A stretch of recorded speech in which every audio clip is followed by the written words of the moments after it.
Welcome to a very special online event. We are going to be talking to Chewie and Finn, as well as their person, Becky, and we're going to talk about what it means to be a therapy dog, and we're going to talk about greyhounds because they're pretty awesome, and they're also very laid back, as you can see. We're going to ask some cool questions, and yeah, it's going to be awesome, and it's going to be fun. So, what does it mean to be a therapy dog for you guys? What is a typical day like? I am the therapy dog handler for both Chewie and Finnegan, and they are my pets. So they live in our house, and they are normally just happy-go-lucky dogs, but they really enjoy bringing smiles and joy to people. And so we wanted to share them with the world. And that means going through a test to make sure that they would be good citizens out in the world. They're not going to be ripping things up and peeing on things and getting into trouble.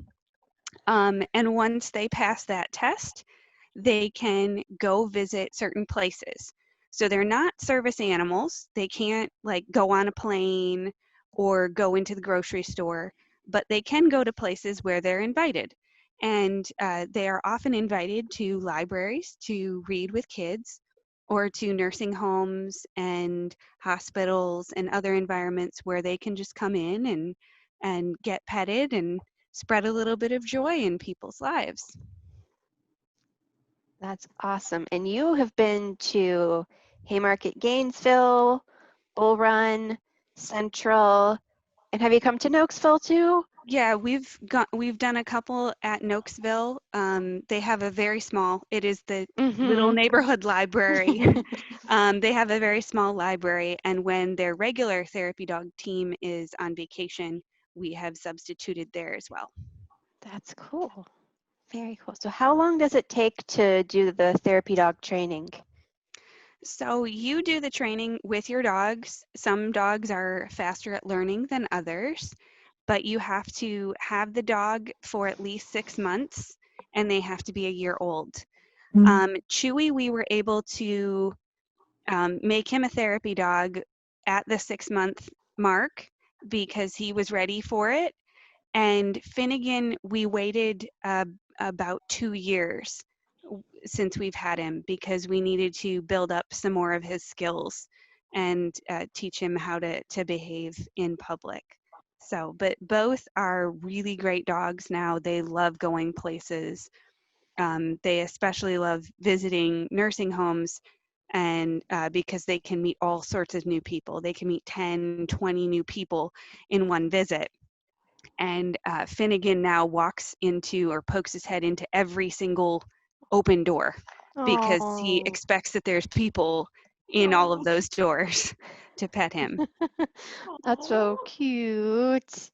So Becky, did Chewie and Finnegan have to be retrained or take like a refresher training course, or is it like a one-time training to As become a long therapist? as they continue to have visits throughout the year, so they need to have at least 4 visits per year, that's enough. And if it's up to you as a handler to make sure that if some of their skills are slipping, you work on them. Mhm. If they don't have 4 visits per year, you would have to go back and redo the testing. Wow. But a lot of it is more about the person than the dog. It's my responsibility to be the voice for the dog, to be the defender of the dog, and to know the limitations of Mhm. both the dog and our policies. So as a group, we're not allowed to have the dog give face kisses or do some other Oh. things, Mm-hmm. and that's just part of the organization and the limits because some of the behaviors they have outlawed, they determined were the riskiest things. Now, these are Mhm. super well behaved animals, but he is still an animal. Right. And Chewy doesn't like hugs. So that's a personal thing. Oh. That's a thing that, not by the organization, but he just doesn't like hugs. And it's not even hugs from strangers. He doesn't really like it when we hug him either.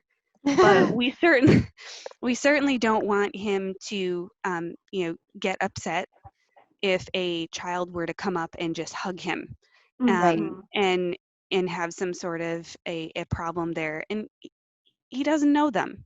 So that bond, that trust hasn't been built. But I Right. like to use it as an opportunity to learn, to teach kids that, you'd feel weird if somebody just walked up to you, some stranger, and hugged you. That would feel Absolutely. uncomfortable. And the same is true with Chewie. He's his own person, his own creature, and you wouldn't want to just come up to a stranger and hug them. That would be uncomfortable, and that's how he feels.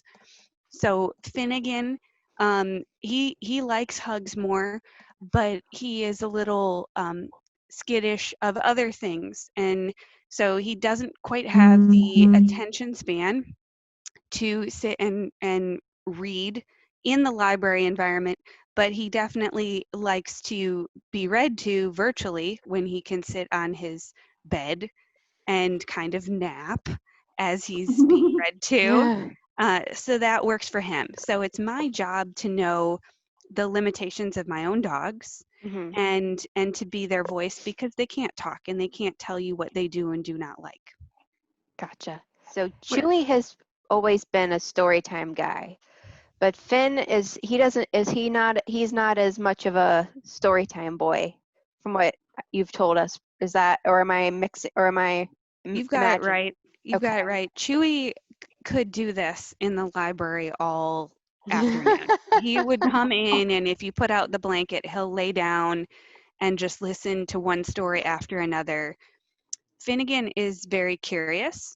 He wants to know what's going on with everyone at all times. I call him kind of our nosy Nelly, Nice. or nosy Rosie. And he wants to know, oh, okay, what is this person doing? And then 5 seconds later, okay, what's that person doing? And he's got to know what everyone's doing at all times. So Sure. he doesn't really have the patience to sit there and listen to a whole book. But it really works well for him because especially at like a nursing home or a rehab center, the people there tend to have the same attention span that he has. Oh, And here he is, laying in a pile of his toys. the Um, decadence. so he's either napping like this and will stay on his bed for hours sleeping here, or when he's awake and interested in what people are doing, he's got like a 30-second attention span. how long do greyhounds sleep on They average? they sleep about 20 hours a day. They're actually very lazy. It makes a lot of sense. They're the second fastest land animal to cheetahs. And if you know anything about cheetahs and how it works, they're sprinters. So they sleep and they store up all sorts of energy during the day. And when they see their prey, they take off at a high rate of speed and are able to overpower the prey and then have their meal. And so greyhounds are very similar to that. Greyhounds can actually run 45 miles an hour for short distances, Mm. but it's usually for very short distances. They're not going to run for a mile or 2 miles at that rate of speed. They can go, kind of like a quarter mile or something like that in a very short amount of time. But in order to have the energy stored up to do that, they sleep all the time. Wow. Oh, Do he they eat a looks lot? fluffy. Oh, do they eat a lot as well to kind of They get that they energy do. stored up? They eat a lot compared to the size that they are. They're 80 pounds and they eat 4 cups of food a day each. So Okay. 2 cups in the morning, 2 cups in the evening. Um, they need very lean protein, so more of a protein heavy diet because they are Mhm. athletes. You think about athletes, they're always drinking protein shakes and Mhm. very low fat, sometimes low carb. Um, very similar for greyhounds in that respect. and he eats all of that food, but you can still see his ribs. Like you can still see and Yes. feel his ribs, and that's actually the way it should be for a dog of this kind and this Mhm. shape. We never want him to be kind of round or pudgy or be soft feeling, as in has a little more cushion here. We always want those ribs to be seen because he was actually not built to have that extra weight on him. Mhm. Right. They have very long but very lightweight limbs and bones so that they can go 45 miles an hour. And that means their body structure can't support the extra weight. Right. That makes a lot of sense that they need to. And I mean, I'm sitting there thinking about how strange um, like an overweight greyhound might actually look.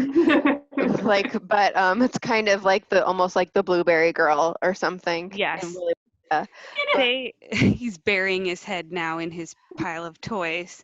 that's They amazing. do, because they're athletes, they do have bigger hearts and lungs than the Mhm. average dog.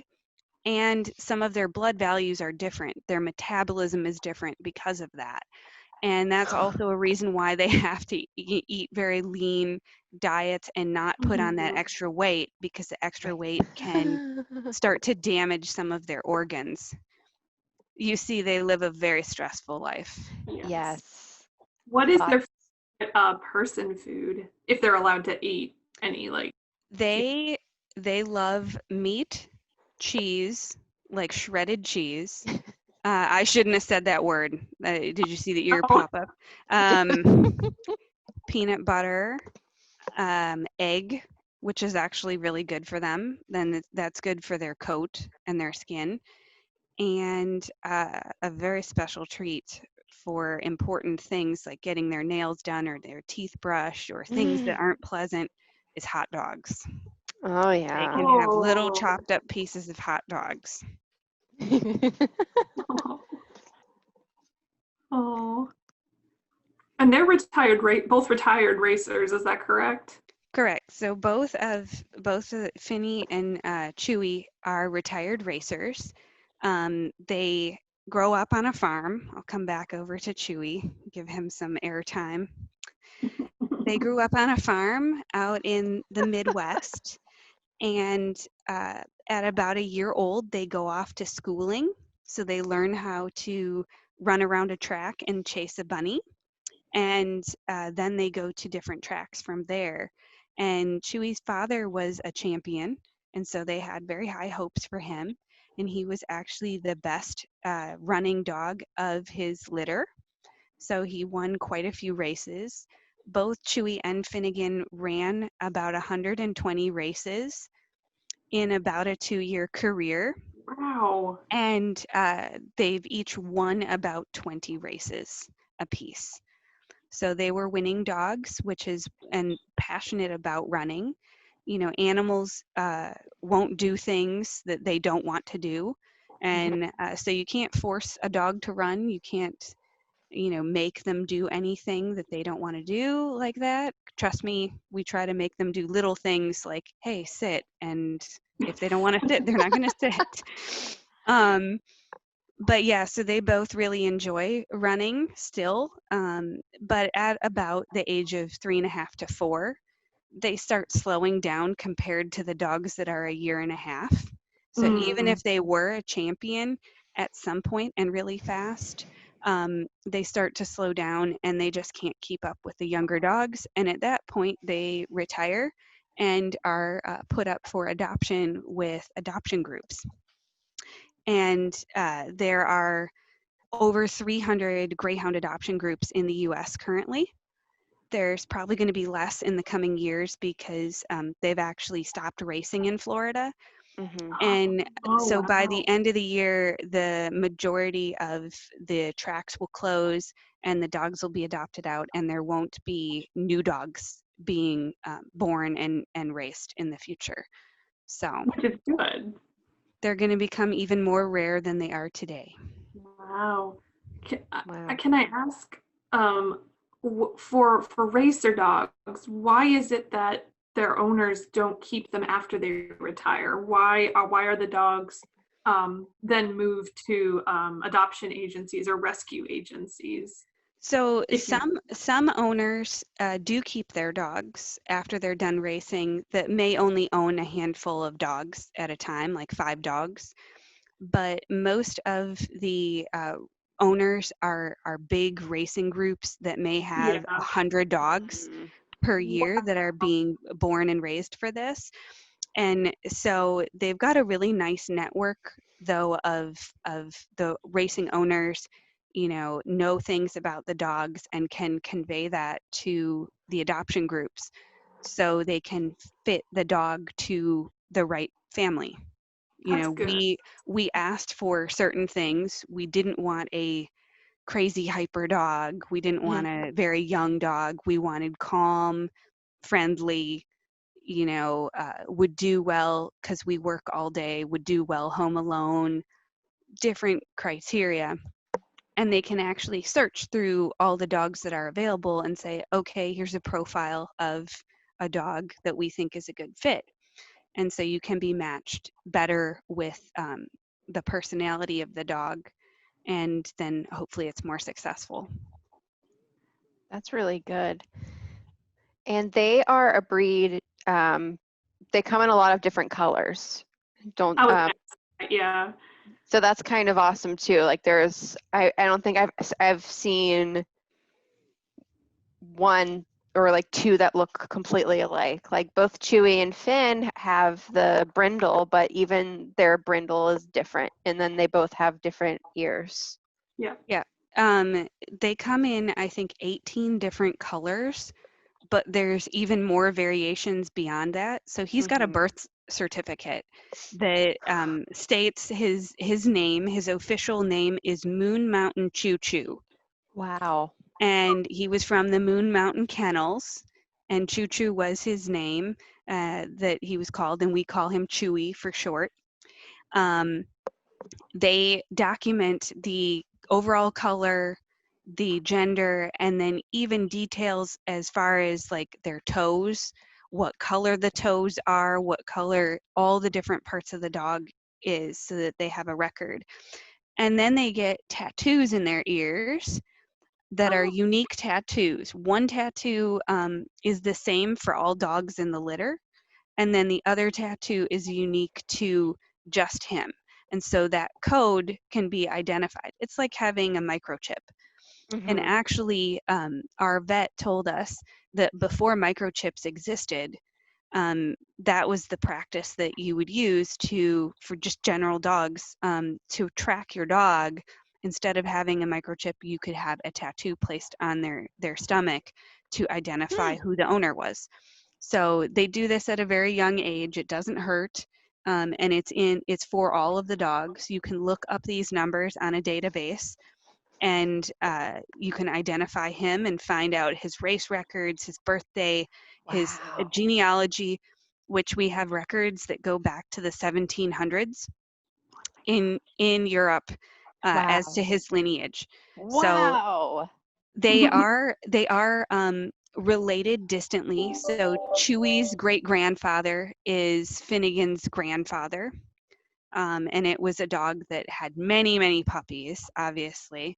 But the breeding is also very tightly kept hmm. to try to reduce a lot of the diseases and problems that can plague dogs. And if they find that a litter has a certain problem, they'll forbid that line to continue. Hmm. So I know a lot of large dogs have hip dysplasia. That's a big Yeah. problem for like golden Mhm. retrievers and labs. And they were able to breed that gene out of the greyhound gene pool. Oh So my gosh. that is no longer an issue. Now, cancer is an issue, but cancer is an issue for all dogs Yeah. in Yeah. general, and especially big dogs with long legs. But overall, they're very healthy, and the average lifespan is like 10 to 12 years.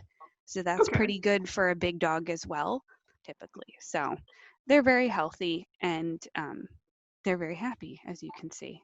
Yeah. Chewie's just falling asleep. Oh. Look at that.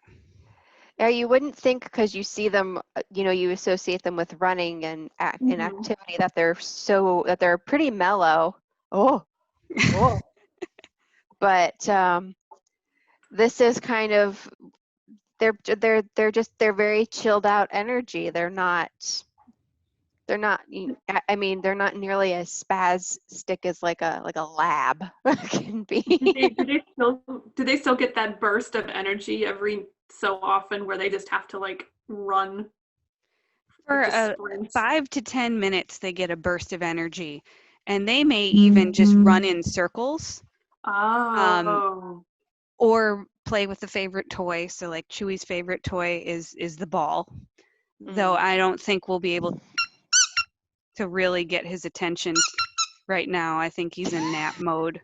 He doesn't care. Oh. He doesn't really care right now, but his favorite toy is the ball, but they also like soft toys and rope toys. So they like things that, like the bunny that was going around before. They like toys that look like a bunny, or kind of squeak like a bunny, or a small rodent. And then Finnegan, this is one of his favorite toys. It has a rope, and he Oh. likes to chew on the rope.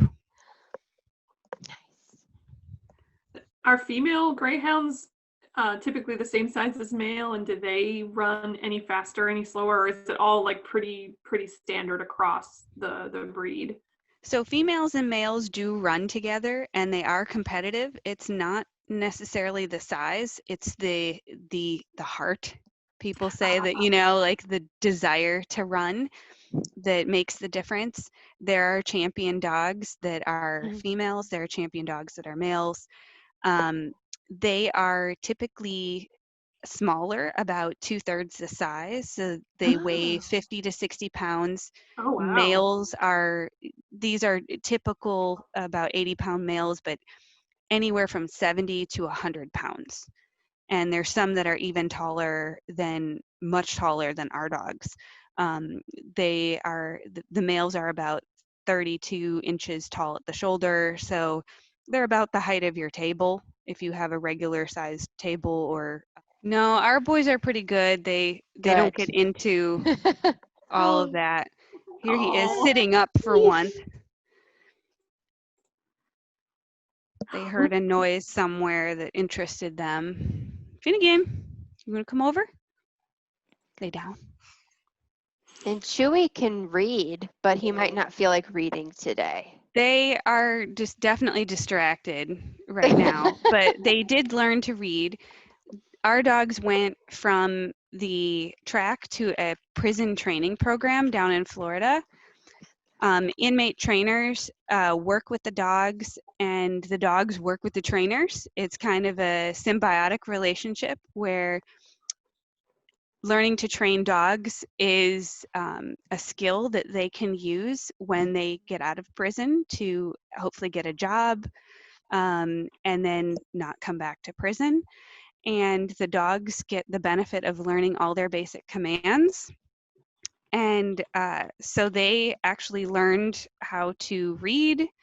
They can read off of flashcards, but they haven't done it for a while. And I think to see that I'm Yes. not behind the scenes giving any other commands, but Right. just showing the cards. It's not a trick. It's not a magic trick. Yeah, right. It's not It's an real. illusion.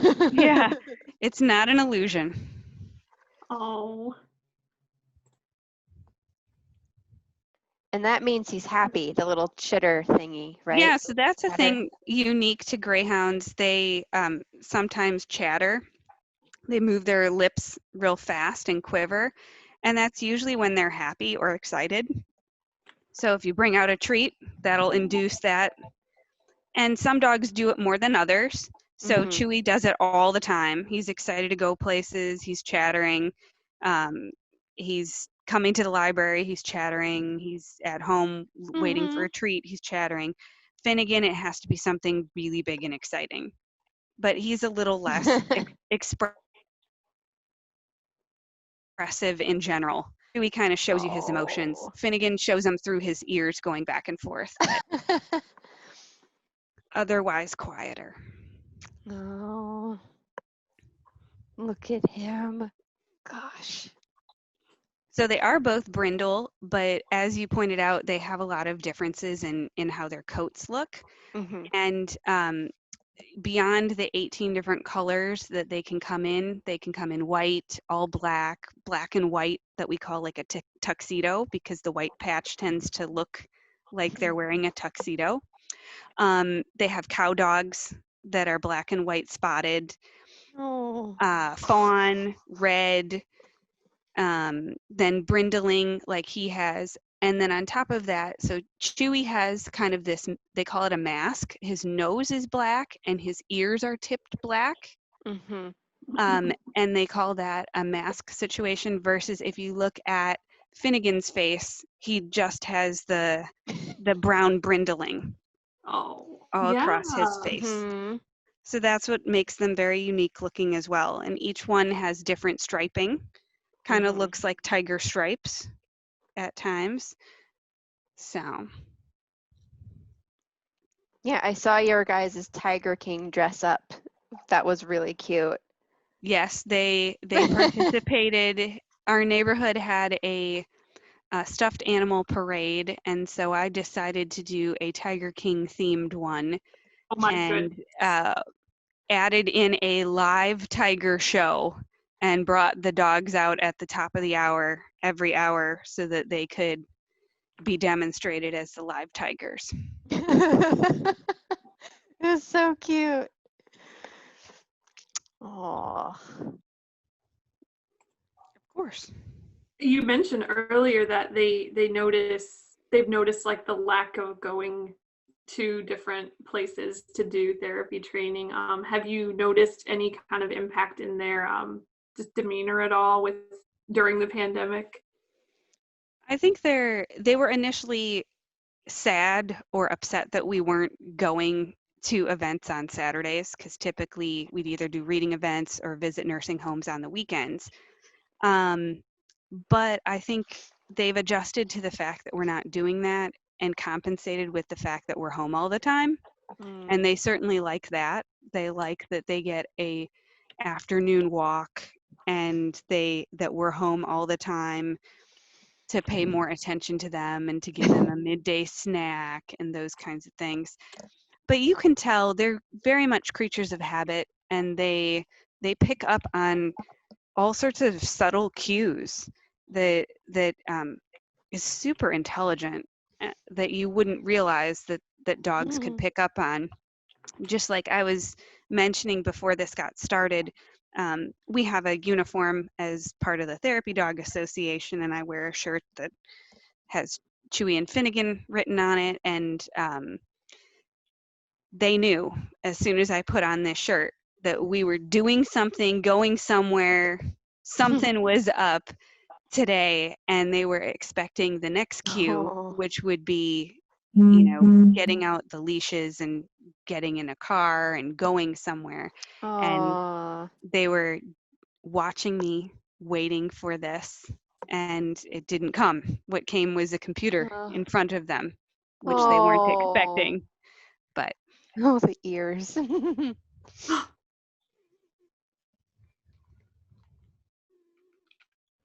So I have to say, my probably like one of my most favorite library programs was when we had Chewie come in and the kids painted his portrait. As far as well, just in general, I'm curious of all of like the visits and places you've taken them. What are some of your standouts? Like, what are your favorite ones to do, or do you have a particular one that that just stuck with you throughout their training? that was incredibly fun to be able to have him as the live model So much and fun. see what kind of unique paintings and drawings kids came up with. And I think it's always really surprising how talented some Mhm. of the kids are. You Yes. know, you get some abstract art, you get some that you're like, is that a dog? I don't know. Okay, it's a dog, yeah. But you have some other people that are truly gifted at a young level. And I I don't remember growing up as a kid going to the library for anything more than just picking up books.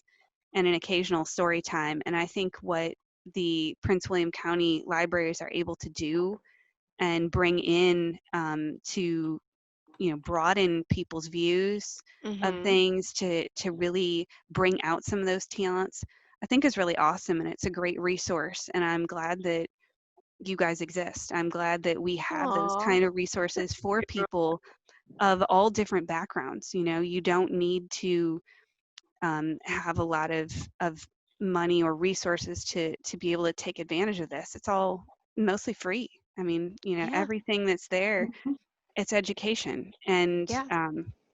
it's really neat to see. And we love being part of some of the more diverse things as well. So Mhm.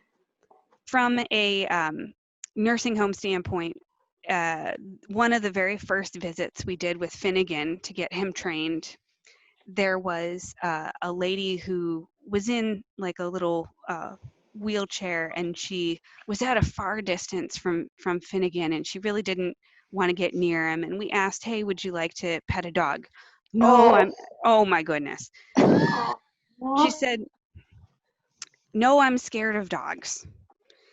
But she was still watching him. Mm. And she didn't like go away. And we said, "Are you sure?" And she said, "Well, maybe." And you could see her creeping closer and closer towards Finnegan. And she Oh. watched him interact for a few more minutes. And we said, "You sure? He's real friendly. You could pet him." And she said, "I don't know." And after about 5 minutes of this interaction, she was right next to him. She was petting him, and she was saying, "Oh, you could stay with me. You could stay in my room." Oh. Just the transformative power of these animals is just mhm. amazing. And it brings me such joy to see the joy on other people's faces that the Yeah. dogs can bring. And it's nonverbal. It's just by them being themselves. Mhm. Mhm. Animals are just so Right. genuine. What you see is what you get. um Chewie kind of wears his emotions on his sleeve. But Finnegan can be real and honest and completely funny. He's either super quiet or super hilarious in some of the things that he does. So,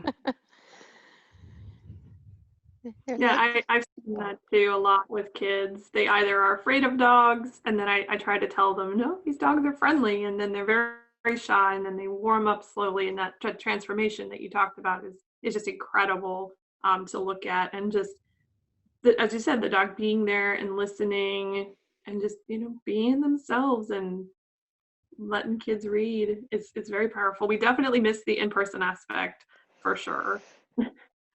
oh, But we're grateful to be able to do this with you. yes, absolutely. We're in a definitely. we're in a very unique time, but we also have some great resources to be able to continue our mission and our goals in a virtual way. And I think that's something that we couldn't have done 10 years or 20 years ago for sure. Mhm. So, and with summertime being here, we have to keep kids reading. We have to keep people's minds going, keep everyone Mhm. engaged. We're going to do it in the ways that we can. So, Right. That's Thank right. you. Yeah, of course. Yeah, we really appreciate you agreeing to both just the virtual story times and for like a little special video. I felt, and especially because you guys are kind of you do have some celeb status on the west Yes, side of the county. it is very true. Like it's really, I mean, I mean, amongst the staff and with the kids as well. Like they'll just be like it's like, where's Chewie today? Because you guys come to Central a lot, and so they're just like, where's Chewie? He's busy. I don't know. I'm sorry. his They schedule don't is live at booked. the library. Yeah. Like we say that we would keep him if we would babysit him, but he's got things to do. He's got naps to take and other people to visit. It's a very busy schedule. But I mean, we've even been out like getting ice cream at Swirlies, Oh. and people come up to us and they're like, "Is that Chewy?" Like Oh, like no. whole families, and they're like, we read to Chewie last month or something like that, or Oh, we that's know Chewie. cute. So we're also hoping to be able to visit some police and fire stations in the future, though Very that's cool. not something we can do right now with COVID. But there's people there that need a nice mental break from all of the things that they have to Yes. do and all of the really heroic stuff that they're doing, and just Hmm. have a few moments of happiness petting a dog. So, Right. Just a nice break. Absolutely. He's so cute. and as a Do they? reminder, they do have a Facebook page, Mm. and they are open to independent reading events or just events where you can virtually all of them are virtual, but you can schedule a time to just hang out with a dog and have a one-on-one meeting with them and learn more about them as well. So And Chewie just the to plug. Oh, go Chewie ahead. the Therapy Greyhound on Facebook. And just Yes. to plug for our summer reading program, which is happening right now. If you're watching this, you are attending a virtual program, so you can go ahead and check that off your bingo card list of activities for summer reading for kids and teens. Our summer reading program runs from June 15th till August 15th. So go ahead and sign up, All right. and we will hopefully get you guys in the branch soon. Yeah, and we can't wait to come see the renovations at Central Library and get back to our regular schedule at Bull Run and Gainesville Haymarket. Yeah. Yeah, it's going to be, yeah, thank you so much for this. I'm sure that we'll have a lot of patrons that are happy